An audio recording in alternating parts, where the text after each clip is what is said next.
ditanamkan di dalam diri anak kita. Yang pertama, iman.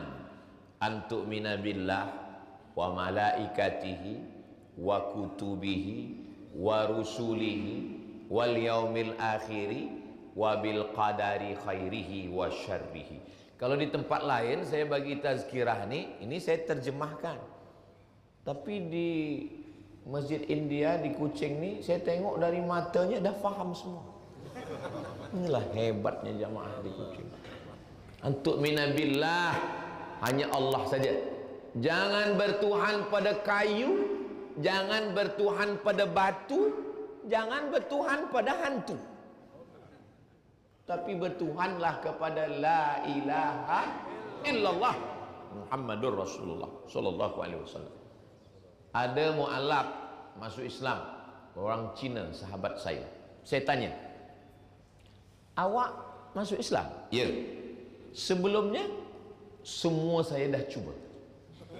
Oh, dia cuba macam makanan. Dia cuba. Saya kenapa awak last sekali ni, iya, last sekali Islam. Kenapa suka Islam?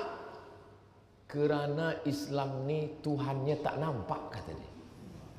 Oh, iya juga. Alhamdulillah. Sehingga kalau orang nak olok-olok Islam, susah nak buat AI. Sebab Tuhan tak nampak. Profesor dari UKM, Universiti Kebangsaan Malaysia, datang ke Pekanbaru Riau buat seminar. Lalu kemudian dia mengatakan, dulu orang-orang Greek, Yunani itu ingin Tuhan itu nampak, kata dia. Dan kalau kita tengok dalam Al-Quran pada masa Nabi Musa alaihissalam, Bani Israel meminta, ya Musa, lan nu'mina laka hatta narallaha jaharah. Wahai Musa, kami ingin menengok Tuhan secara nyata, nampak. Maka dalam Islam, dia hanya boleh kita rasakan. Datanglah orang bertanya, saya percaya kepada Tuhan kalau dia nampak, kalau tak nampak saya tak percaya. Okey, orang yang berjemur di pantai, kenapa orang putih berjemur di pantai, naik pesawat terbang, bayar hotel, makan, letih jauh hanya untuk berjemur di pantai? Mengapa mereka ingin berjemur di pantai? Sebab kulitnya putih, dia ingin jadi hitam. Memang dunia ni yang putih nak hitam, yang hitam nak putih. Kenapa orang berjemur di pantai boleh kulitnya berubah menjadi hitam? Sebab ada cahaya yang masuk, namanya ultraviolet. Apakah mata boleh menengok cahaya itu? Tak boleh. Apa maknanya? Kalau cahaya yang diciptakan Allah tak nampak, apalagi yang menciptakan cahaya itu? Allah Subhanahu wa ta'ala. Kalau tak ada, saya tak percaya. Kalau tak nampak, saya tak percaya. Awak tak percaya pada ultraviolet? Ada budak kecil, kata profesor dia, bila tidak nampak berarti tidak ada. Kalau tak nampak mata, maka tak ada. Oh, profesor? Ya. Profesor ada akal tak? Ada. Nampak? Tak nampak? Kalau begitu tak ada.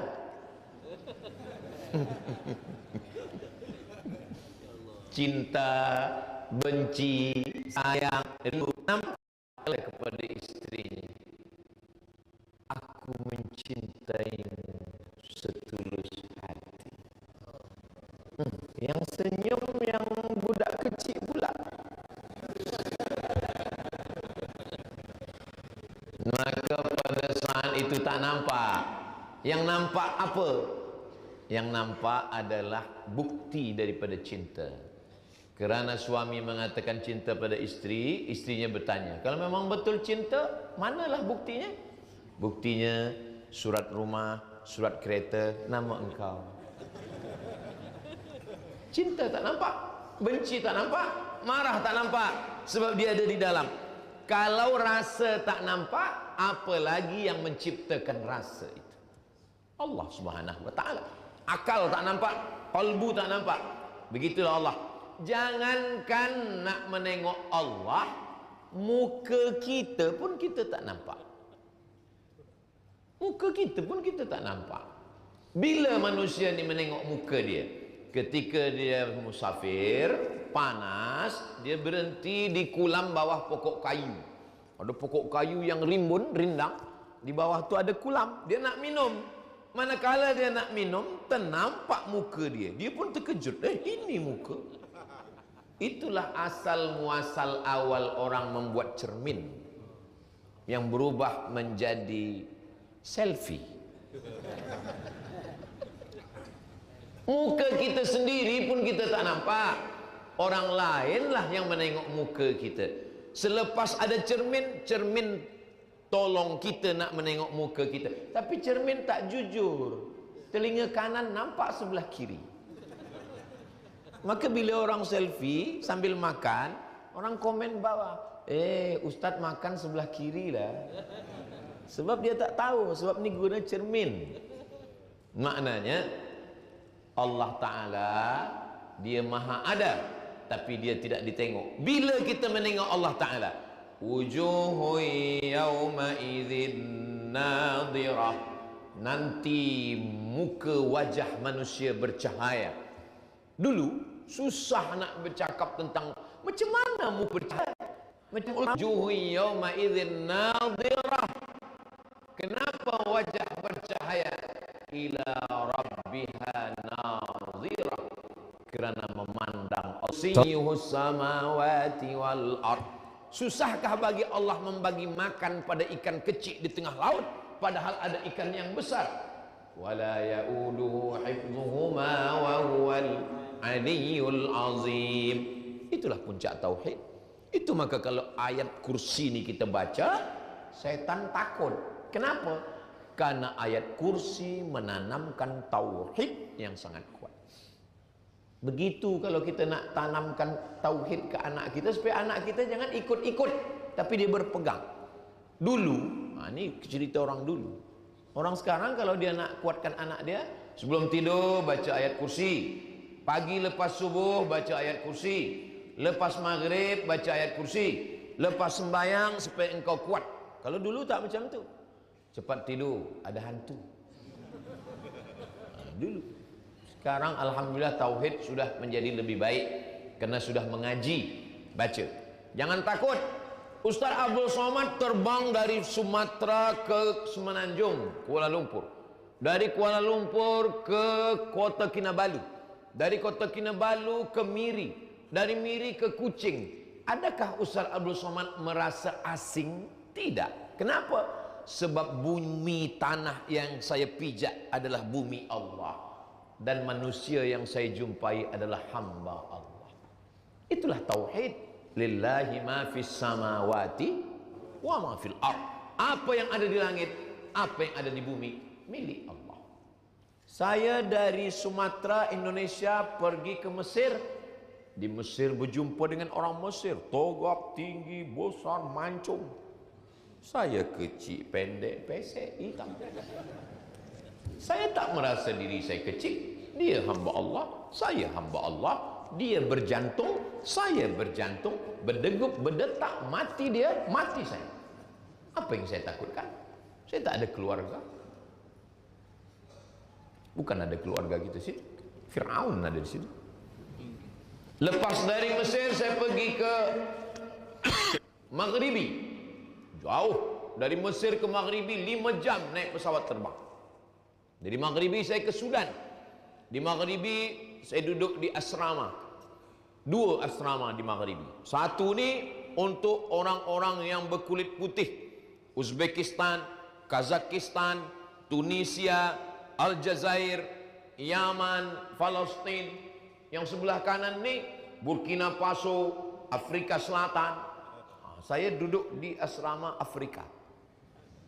Kenapa Ustaz duduk situ? Terasa saya lebih handsome. Tapi hubungan saya dengan kawan-kawan ni baik-baik semua. Jadi kalau tauhid kita kuat, anak kita tidak takut. Biarkan anak-anak kita terbang sejauh mata memandang. di hari petang dia akan balik pulang. Maka jangan letakkan anak di celah ketiak. Anak ketakutan, takut nak beraktiviti, takut nak sekolah tinggi, takut nak berbuat. Sir ala barakatillah. Sir maknanya berjalanlah, ara barakatillah, atas berkah dari Allah. Langkahkan kaki, bismillahi tawakkaltu ala Allah, la haula wala quwata illa billah. Itulah dulu bekal mereka dari tanah India ke seluruh dunia, dan sampai di situ pertama yang mereka bina adalah masjid, sehingga umat tidak hanya ikut-ikut tapi berpegang. Yang pertama kali dalam hidup ini adalah tauhid. Itu yang pertama kali.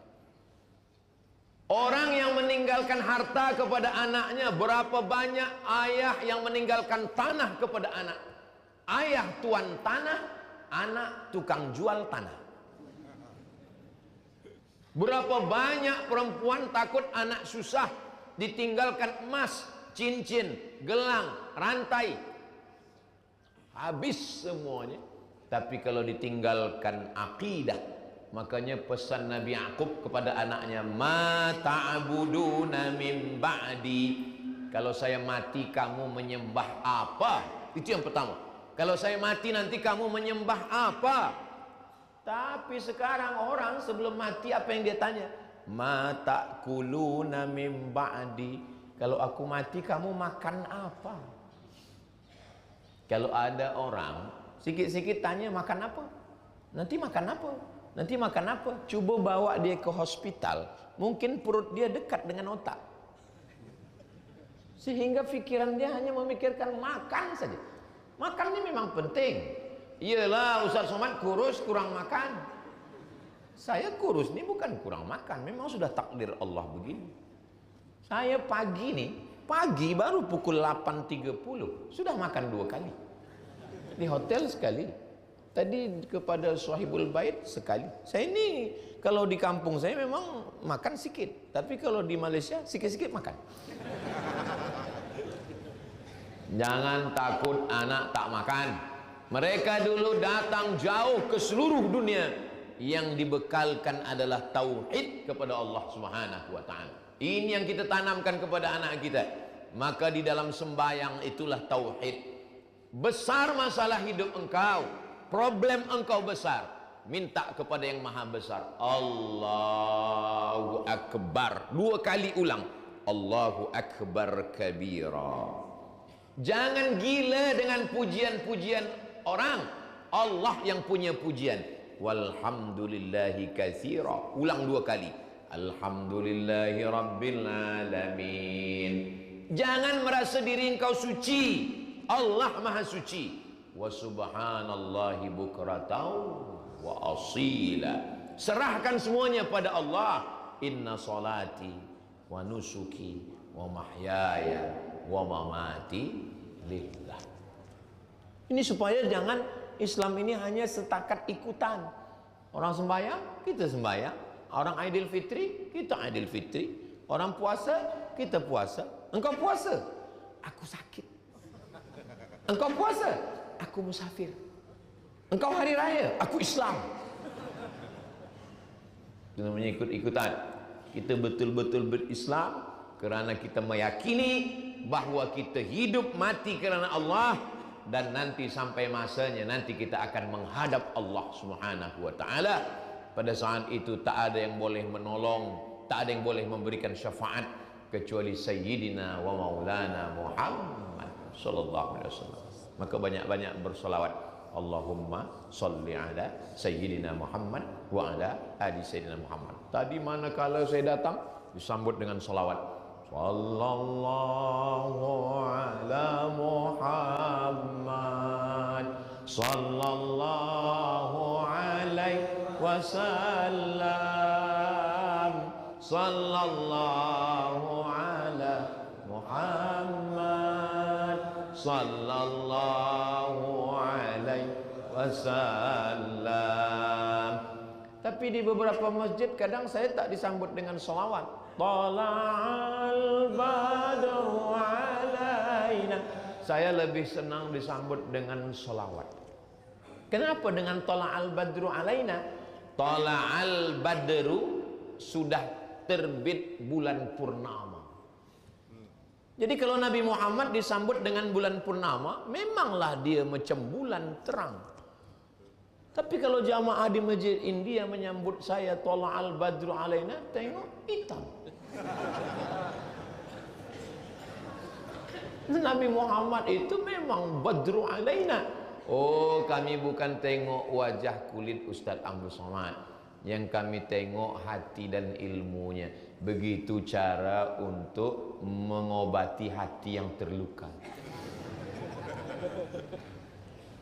Oke, yang pertama adalah tauhid. Pokok pangkal dalam Islam tauhid.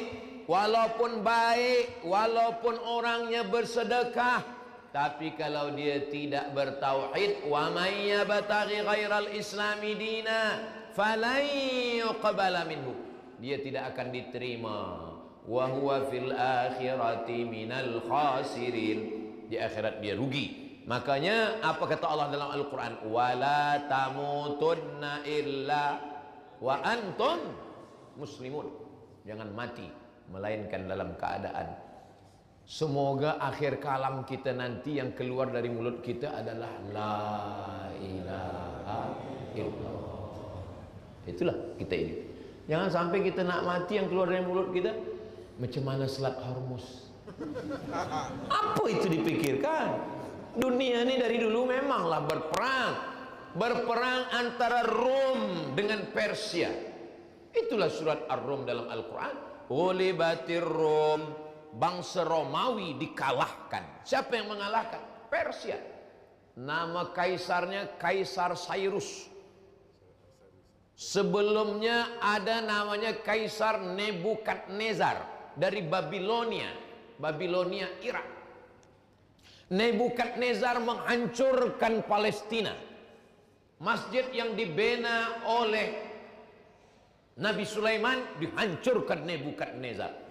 Mati Nebukadnezar, naik Cyrus. Memang dunia ini macam itu dulu. Babilonia, hancur Babilonia, naik Persia. Hancur Persia, naik Rom. Hancur Rom. Seorang panglima perang namanya Jenderal Hormuz. Siapa yang mengalahkan dia? Yang mengalahkan dia adalah Khalid bin Walid radhiyallahu anhu. Dunia ini memang begitu. Ada baik, ada buruk. Jadi kalau ada orang terlampau memikirkan dunia, hai guys, dunia ini bukan baru semalam.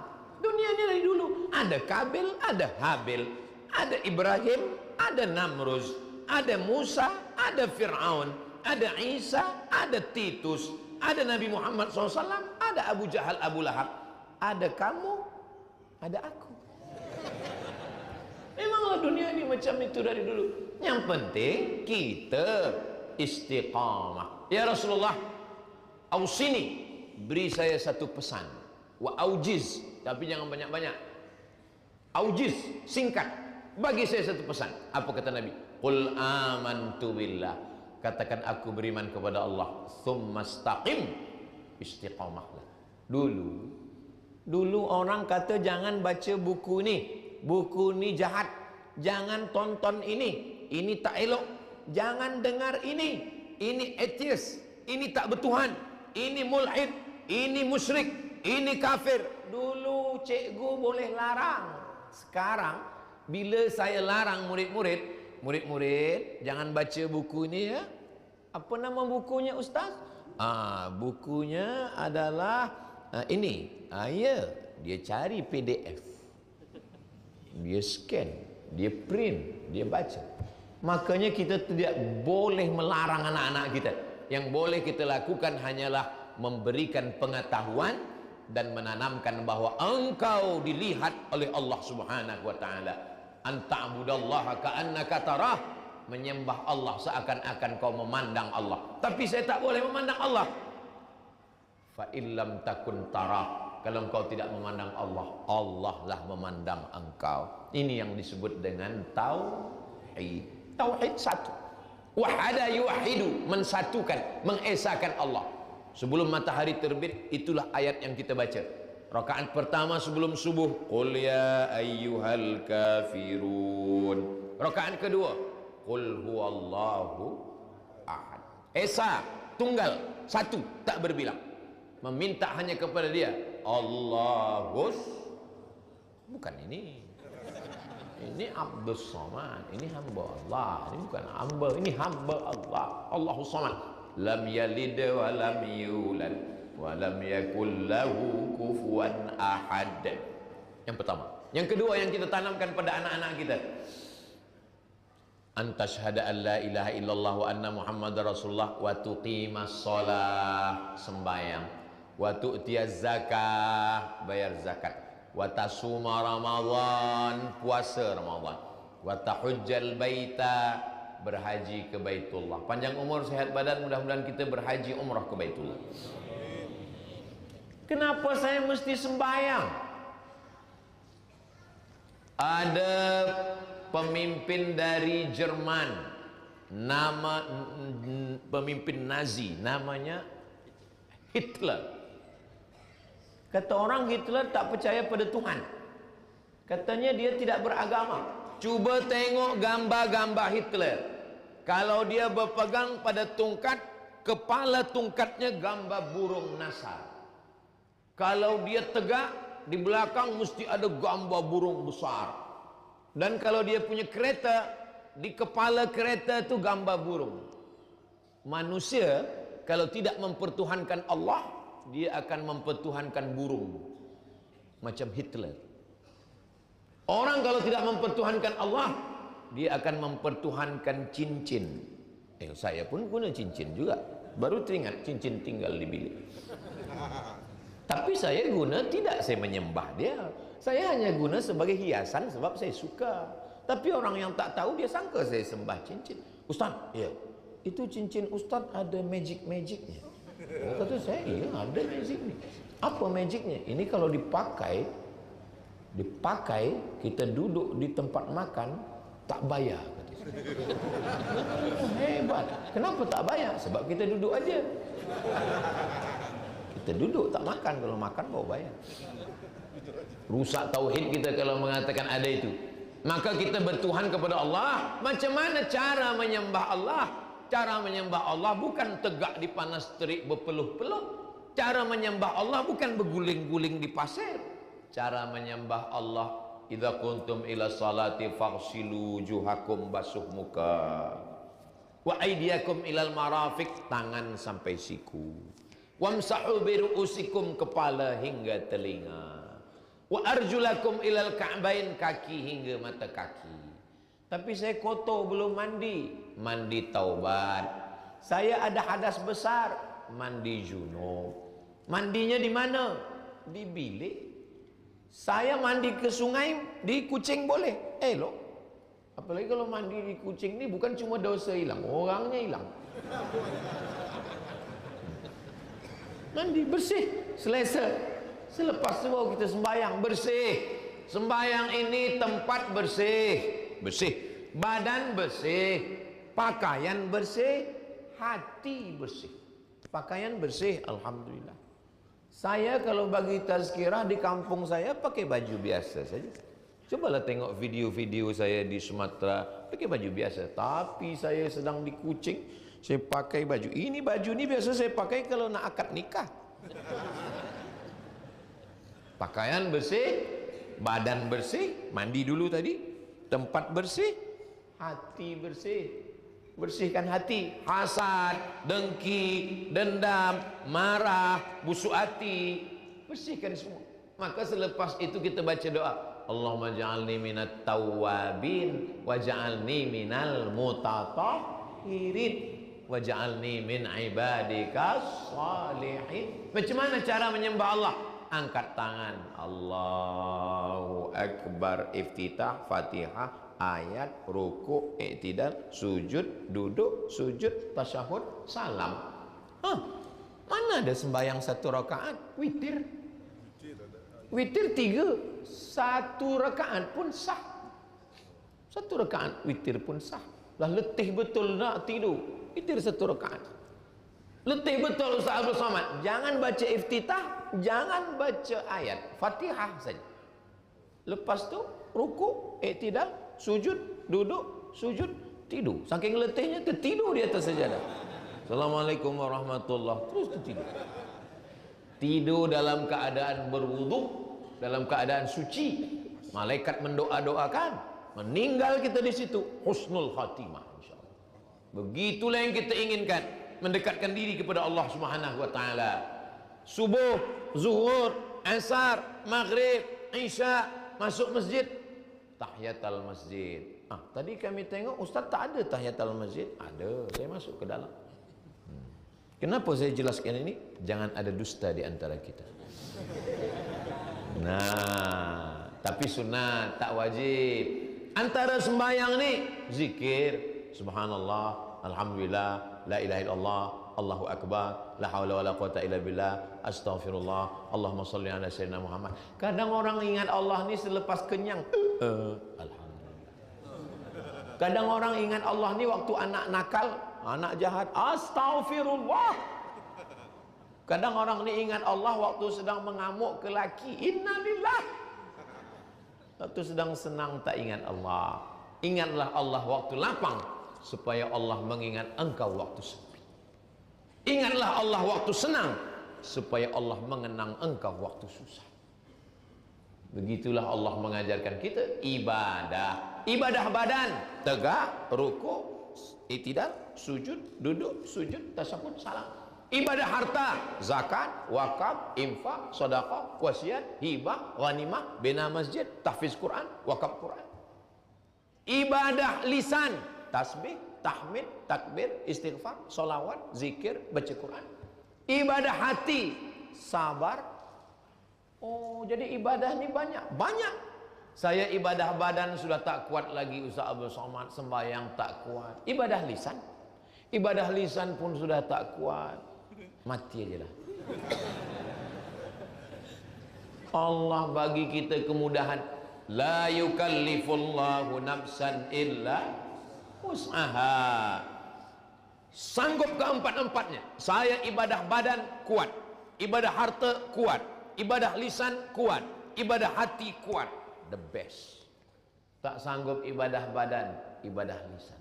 Tak sanggup ibadah lisan, ibadah hati. Apa ibadah hati? Ridha menerima takdir Allah. Itulah ibadah hati. Saya tengok awak ni duduk dari tadi, baca Quran tidak, berzikir tidak. Apa ibadah awak? Duduk aja.